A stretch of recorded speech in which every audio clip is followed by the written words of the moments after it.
Okay, there we go. Started the recording. So welcome everybody. My name is Brad Waldschmidt. I'm a consultant that works with the Nashville Department of Transportation with their neighborhood street traffic calming program. And we're here today to talk about Jonquil Drive. I'm joined by one of my partners, Abigail. Abigail, if you could unmute yourself, want to make sure you can introduce yourself. Hey everybody, I'm Abigail McCallan. I work with Brad here at Kimley Horn. Excellent. So welcome everybody. So thank you for taking the time to join us tonight.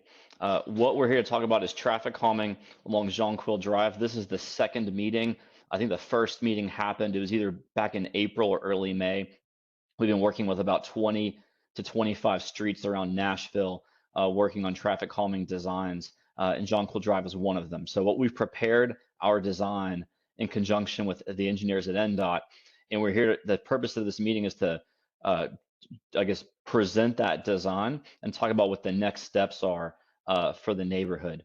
So what I think we're going to do is we'll probably have about a 10 or 12-minute presentation and kind of talk through the design, talk about the next steps. But we have plenty of time for questions, feedback like that at the end. There's really two ways that you all can ask questions or provide feedback. The first is if you can wait till the very end. If you want to come off of mute, you can just ask the question. The second way is at any time, if you want to chat, you can actually type your message in the chat. And in the end, Abigail will be monitoring that chat, and I'll be asking her for who all has asked questions in the chat. I'm using the web format today. So for me, the chat, there's a little chat icon in the bottom right. I think if you're opening in the software, it may either be an icon or actual word chat. But either way, if you can also unmute at the end if you'd like and ask questions that way. So what I'm going to start doing is I'm going to go ahead and share my screen. And let's see here, one moment, please, while I get that ready. Okay, so what I'm going to try sharing again. Okay, so I'm just going to ask Abigail, are you able to see my Jonquil Drive title sheet here?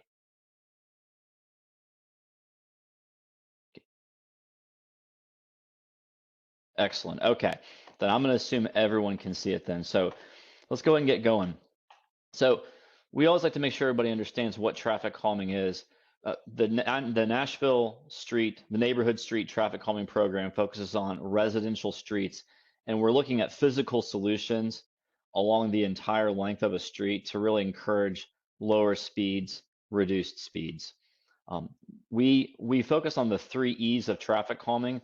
The first is education. This meeting, the first meeting we had, and the second meeting we have is a great example of education, where we can, as the engineers, we can educate you on traffic calming, but you all who live along Jonquil Drive can also educate us, make sure we're getting feedback on our design. So it's really just education for all of us. The second E is enforcement. This is absolutely a part of traffic calming. This is enforcing the posted speed limits along neighborhood streets. It's not something that NDOT has as much jurisdiction over, but it is very much part of the whole puzzle of traffic calming. So while NDOT doesn't have as much to do with the enforcement, we do have a lot to do with the 30 here, which is the engineering, actually doing something to the roads engineering wise to try to calm traffic along neighborhood streets. One of the reasons why Nashville is so focused on traffic calming is this concept of safety and the vision of having 0 deaths on our streets. You can just see here, if something awful happens, like a pedestrian is hit by a vehicle, and that vehicle is traveling at 25 miles per hour, they may get hurt, but they have an 89% chance of survival. But if you look at the far right here, that same vehicle is going 45 miles per hour and it hits a pedestrian. That pedestrian has a 35% chance of survival. So the traffic calming program is really working to reduce the speeds on these neighborhood streets. So if something unfortunate does happen, like a car hitting a pedestrian, we want to increase that chance of survival for that pedestrian. That's one of the main reasons why the traffic calming program is focusing on streets like Jonquil Drive and other neighborhood streets. So back when Jonquil Drive was selected, there were over 450 streets in Nashville that had applied for traffic calming. And in February earlier this year, there were 26 of those that were chosen through a prioritization process Jonquil Drive being one of those 26. Now, one thing we like to make sure people understand is we're here to talk about traffic calming, but you may have other concerns or thoughts or ideas outside of the traffic calming program. We like to make sure people are aware of Hub Nashville. You can either call 311 or go to hub.nashville.gov. So just as this slide shows, if you want new signs, if there's an intersection you think there should be a stop sign or a traffic signal or a storm drain that's blocked, this Hub Nashville tool is a wonderful resource that will get your concern routed to the right person. So we like to make sure people are aware of this. But but for traffic calming, we are your team here, myself and Abigail. We got you covered. So you all know where you live, but we always like to do this location map. So Jonquil Drive, we're focusing on the section between Harding Place and Paragon Mills Road. So that's the section that we're focusing on here for traffic calming. So we looked at several of the different traffic calming measures. One of the more common ones that Nashville implements are speed cushions, and that's what we've proposed. And we'll show you the design here in a few minutes. Speed cushions are modular rubberized devices, and they have these gaps, as you can see. Well, before I get to the gaps, though, you can see that their highest height above the road, they're about 3 inches, and then they have a width of 6 feet, and their lengths vary. And we'll get to the length that we're proposing here shortly on Jonquil. One of the benefits of speed cushions, there's another alternative where if you see how there's these gaps, imagine these pictures without the gaps and the black rubberized just goes all the way across the road. These speed cushions provide these gaps. And one of the reasons is for emergency vehicles. Some of the vehicles that have a larger wheelbase, like fire trucks and ambulances, their wheels can actually go through the gaps and straddle the speed cushions. That's usually with the front wheels. Now, the rear wheels, they usually do have extra tires, so they have to go over kind of the side, the ramp up points. But the emergency vehicles, if they have to respond to an emergency, do get impacted less compared to essentially what are speed tables, which go across the entirety of the road. So that's one of the main reasons why Nashville is designing so many speed cushions and why we're proposing it on Jonquil Drive. Now, on other streets in Nashville, NDOT has done some before and after studies, and we're seeing benefits. Definitely, you can see that whether it's the average speed or us engineers focus on something called the 85th percentile speed, you can see the before and after data. These speed cushions are effective. Going back to that Vision Zero graph, which is what we're trying to do, trying to reduce those speeds on your neighborhood streets, just like Jonquil Drive. Another thing that we also added in one location, we'll get to it here in a minute, are these radar feedback signs. They're the signs that just look like these photos here, where it actually displays the driver's speed. If they're, you can see in these examples, the drivers are going the speed limit or just under. I believe if cars are going over the speed limit, it turns red. It either flashes at the driver or it turns red. I think it turns red in Nashville. Kind of let the driver know that they shouldn't be going that fast. So these radar feedback signs, they can be effective. We have seen locations where they're not as effective. It truly depends on the street, but we've had some success, as you can see overall through this data on a few studies we've also done. So what we want to do now is we want to talk through the design, and there's 5 pages. This first page is kind of zoomed out. The next 3 will be much more zoomed in. We'll be able to see whose properties these are proposed in front of. And the 5th page will kind of show a diagram. And so all of these diagrams, the north arrow is kind of pointing to the right. So we're going to start on the left there, or the south, which is Harding Place, and we're going to work our way to the right, which on all these sheets is going north along Jonquil Drive.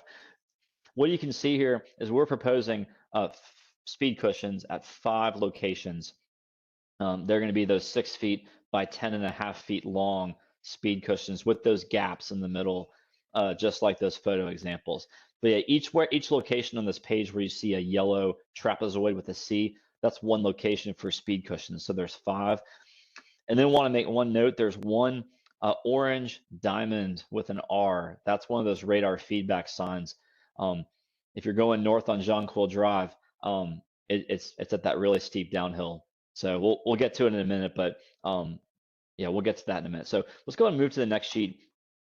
So starting here at Harding Place, the signal there at Jonquil, and working our way north, you'll see we're proposing a set of 3 speed cushion locations. It'll include those warning signs, so cars that are driving over them kind of know, not only do they see the cushions in the pavement, but they'll see these yellow warning signs also, so they know it's coming. And you can see this one's proposed just north of the James Academy. Looks like it's kind of right in front of the 4924 street address.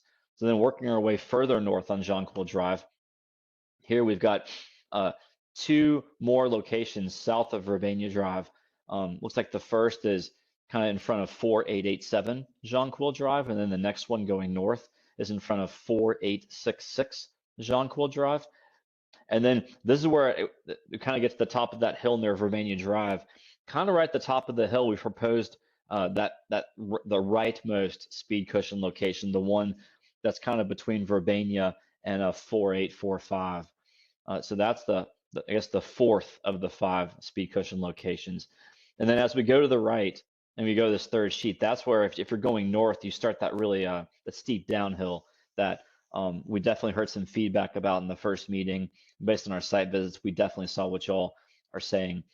So what we're proposing is here, the final set of speed cushions, kind of right there in front of 4833. It's kind of at the bottom of the hill.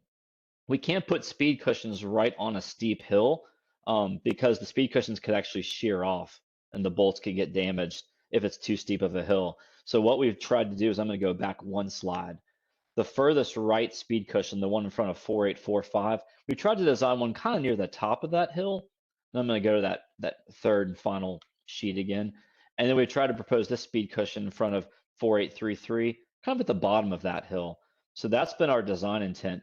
And then you see a radar feedback sign that is proposed. So if cars are going northbound, going down that steep hill, not only do they have that cushion at the top near Verbania, not only do they have this cushion here at the bottom as they approach Paragon Mills, we're also proposing 1 radar feedback sign going in that northbound downhill direction.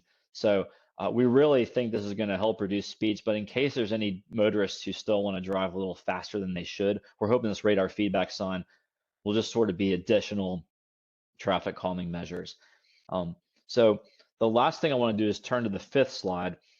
Each of these speed cushions locations will look somewhat like these exhibits. So all 5 of those will have, all 5 of those locations we just walked through will have 3 cushions going across like this. We know there's bike lanes on Jonquil Drive, so we've made sure we've worked with NDOT and the bicycle team at NDOT who focuses a lot on bike lanes. So the speed cushions are overlapping into the bike lane a little bit, but based on our correspondence, that's going to be okay. Bicyclists can still use the bike lane, and we can still have an effective traffic calming. So that's the design. We can definitely come back to this in about 5 or 7 minutes. If you all have thoughts, feedback, questions, we can definitely come back to this. But we want to make sure everyone kind of knows what the next steps are. So this is meeting 2. We've prepared our final design. We just walked through it. The next step's really exciting. You all, if you live on Jonquil Drive, you get to vote. Not right now, but there will be mailer ballots coming in the next few weeks. And all the property owners that own residential properties along Jonquil Drive will get to vote. You'll get to vote, do you want the traffic calming design that we just presented, or do you not want it? So yes, I want it, or no, I don't want it. And that ballot period is going to be open for 6 weeks. And every property owner along Jonquil will get a mailer ballot. Just like you got mailers, hopefully, for this meeting right here, you'll get another one in the next few weeks to vote. It'll have a website. It'll take you to a voting webpage on the Metro Nashville website. You'll have a very unique ID code, letters and numbers, so we can confirm that it's actually you when we send it to you, your name and your address, and you'll be able to vote. So, and after that 6-week voting, we tally it up, and if 2/3 of the people that actually vote yes, this traffic calming design will happen on Jonquil Drive. But if that 2/3 threshold is not met, then the speed cushions will not happen, and we'll look at something else, maybe more radar feedback signs along the road, but no speed cushions. So it's going to be all up to the residential property owners on Jonquil Drive for whether yes, it happens, or no, it doesn't.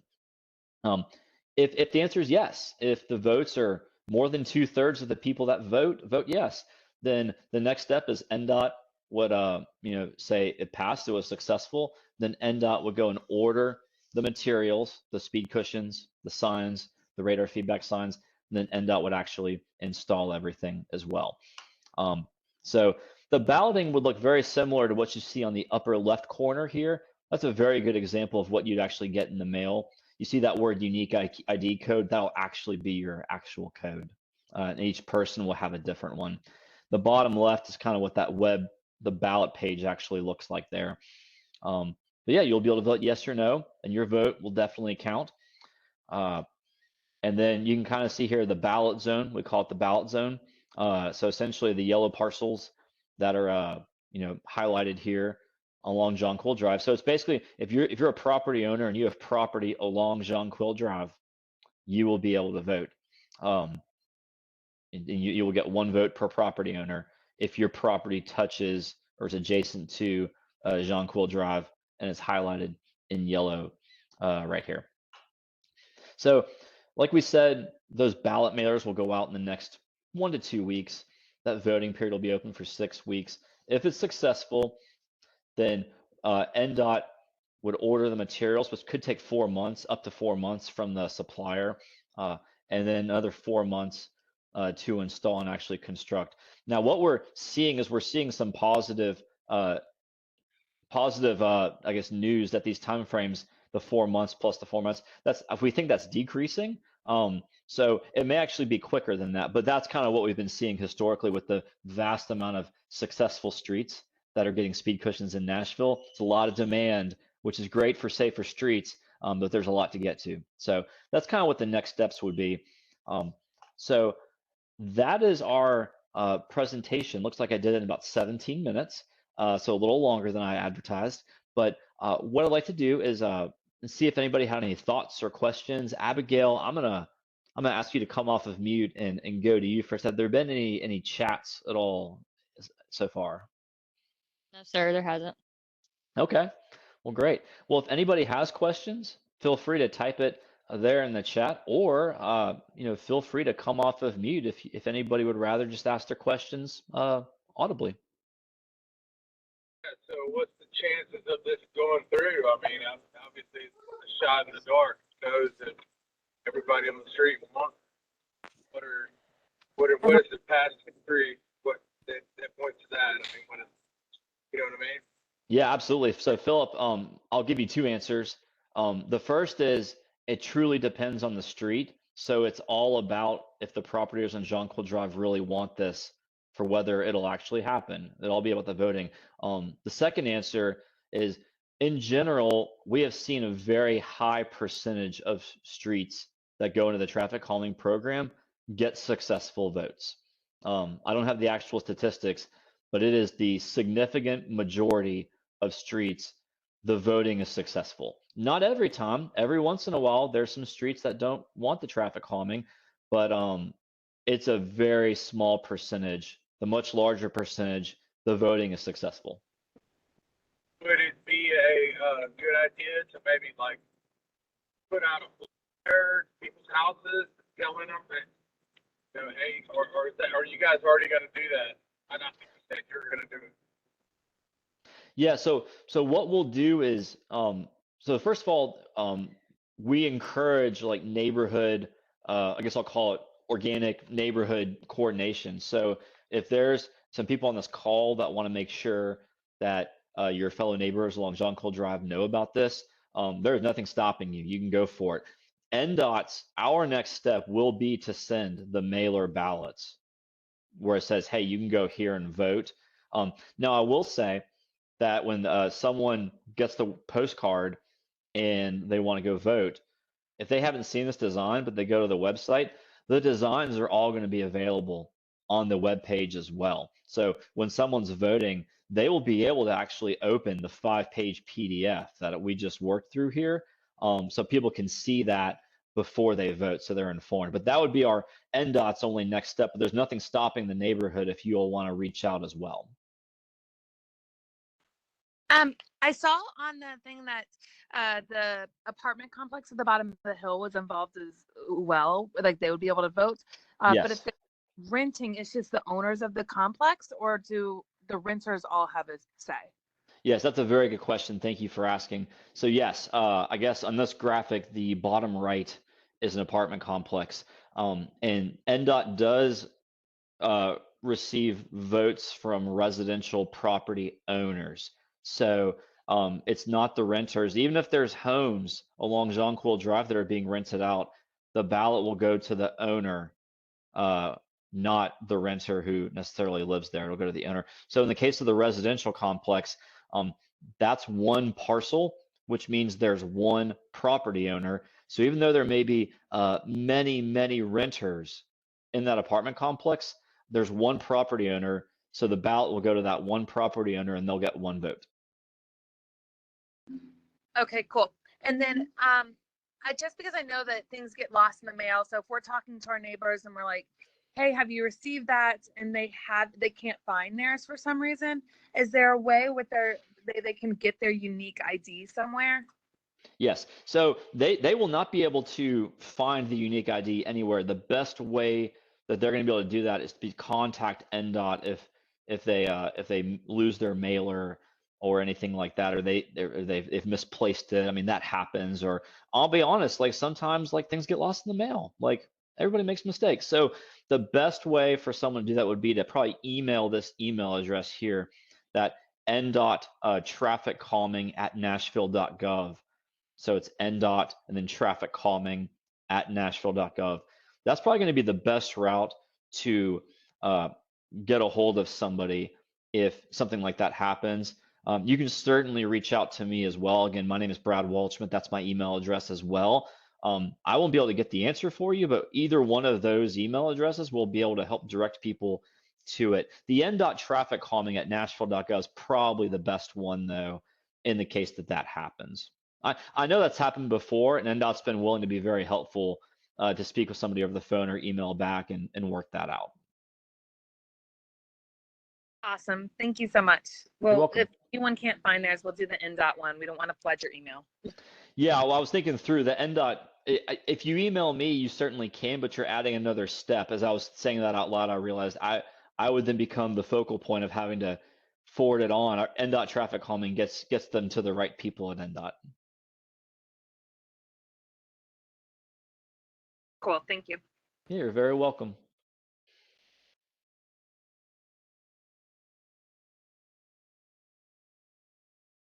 Right. Yeah. Well, any other questions or thoughts? Do you think that the frequency of the amount of speed pillows is adequate? I mean, I think you were saying that between the speed cushions, you need to be able to see the other speed cushions. Is that how it goes? Gotcha. Yeah. Thank you. Thanks for asking that. So I don't think I said that, but that probably is a true statement. I think usually when you're going over one set of speed cushions, often you can see the next, but that's not necessarily a design criteria. We look at what we try to do is we try to space them between 400 feet and 600 feet apart, and then we try to make sure we're not installing them right in front of someone's driveway. I mean, like right in front of their driveway. We try to avoid that, and we try to avoid steep hills. And so we've standard engineering practice and our own engineering opinion is that if you place them too much closer together, it's a little too much. But if you space them any further apart, then it still allows some of the motorists that want to drive dangerously the opportunity to pick up speed on those longer stretches. So we feel good about the effectiveness of the design that we prepared, kind of being in that range, avoiding driveways, avoiding that one steep hill north of Verbania. So yeah, that was kind of the design thought for how we laid this out and ultimately chose these 5 locations. Okay, am I on the air? Yes, I can hear you. Okay, look, I'm at work and I'm on the phone, and I appreciate everything you're doing. I just want to see that map I'm at, man, I can't see it right now. Is there a way that I can pull that up somewhere, or somehow I couldn't get to a computer? Yeah, so you're talking about the design that we kind of talked through? Yeah, the design, the properties that you want to put it in front. Right, front of. absolutely. So I'll tell you right now, the answer is no. You cannot find the design on the internet, but when the mailer ballots will be sent out to every property owner residential along Jonquil Drive, and when those ballots go out, we will upload the design to the NDOT webpage. Okay, that's good. So by the time everyone receives the mailer ballots and goes to the voting page, there should be a link where you're able to vote, but also where you can actually look at the designs, and you should be able to find the Jonquil Drive design. That's how we time it, where we haven't put it up yet, but by the time you get those ballots, it'll be up there. Okay, and you said like what, 4924 or something, and I'm just going to write down the numbers and I'll just check it out too. Absolutely. So, so one of the speed cushions is in front of James Academy, kind of near 4920, 4924. Okay. And then the next one is kind of in front of 4887. Okay. And the next one is sort of between 4866, 4862. Okay. And the next one is just north of Urbania Drive, like, basically just south of the 4845 driveway and just north of Urbania Drive, kind of right before that hill starts going really downhill as you're going north. Okay, yeah, it's just past it then, and then Yeah, okay. just past Urbania, but before the 4845 drive. And then the last cushion location is kind of there at the bottom of the hill as you get near Paragon Mills. It's kind of in front of 4833. Okay. And all of that, and just so you know, I'm reading the street numbers off of the design, was we actually put the street numbers on the design. So when anybody goes to vote and they open up this design, they will see the exact street numbers that I was just reading off. Okay, copy that. So, and we should look for it in a couple of weeks. Yes, you should expect to get these mailer ballots. Everybody should, if you have residential property and you're the owner along Jonquil, in the next 1 or 2 weeks. Okay, thank you very much. You're very welcome. Bye.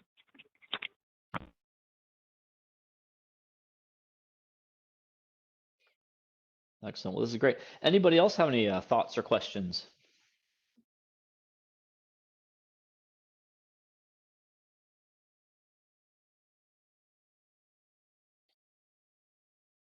Well, great. Well, we certainly don't want to rush anybody, but if everybody's pretty good with what all we presented, then I feel comfortable with concluding the meeting. And again, the next step is NDOT. We will be sending out those mailer ballots, and NDOT will be putting up that design on the webpage. So when people go to the site to vote, they'll be able to look at that Jonquil Drive design that we just kind of worked through. So yeah, appreciate everybody taking the time to join us tonight, and I hope you have a good rest of your evening. Thank you so much. Thank you.